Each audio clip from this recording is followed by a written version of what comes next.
Bedu jual rumah beserta isinya 5,5 miliar rupiah demi lunasi pinjaman online. Bedu kini menghadapi nasib kurang beruntung karena harus menjual rumah beserta isinya. Penjualan rumah dan isinya tersebut dilakukan Bedu agar dirinya bisa lunasi pinjaman online. Dan untuk rumah beserta isinya tersebut, Bedu menawarkan 5,5 miliar rupiah dan masih bisa untuk nego. Menurut Bedu, hanya dengan menjual rumah dan isinya tersebut, maka dirinya terbebas dari pinjol. Rupanya, komedian Bedu terjerat pinjol karena untuk memenuhi kebutuhan hidup selama ini, Bedu menggunakan pinjol akibat sepi job.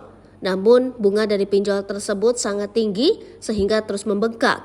Imbasnya, Bedu kini harus menjual rumahnya demi bisa melunasi utang pinjol tersebut. Harganya 6 miliar rupiah, sekarang yang saya kasih harga 5,5 miliar rupiah nego, terang Bedu. Tak main-main, Bedu menjual rumah dan seisinya langsung. Harapannya uang dari hasil penjualan rumah itu bisa segera melunasi utang pinjolnya.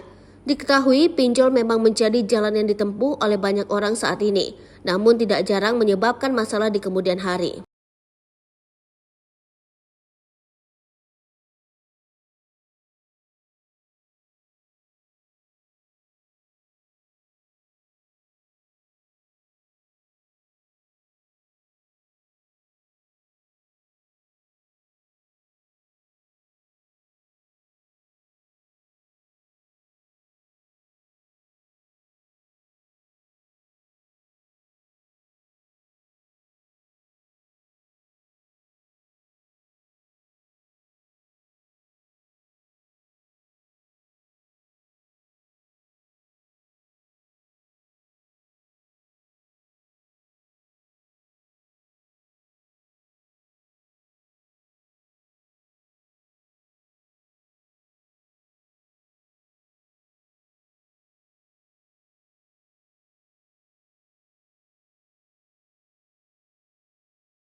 Download Tribun X sekarang, menghadirkan lokal menjadi Indonesia.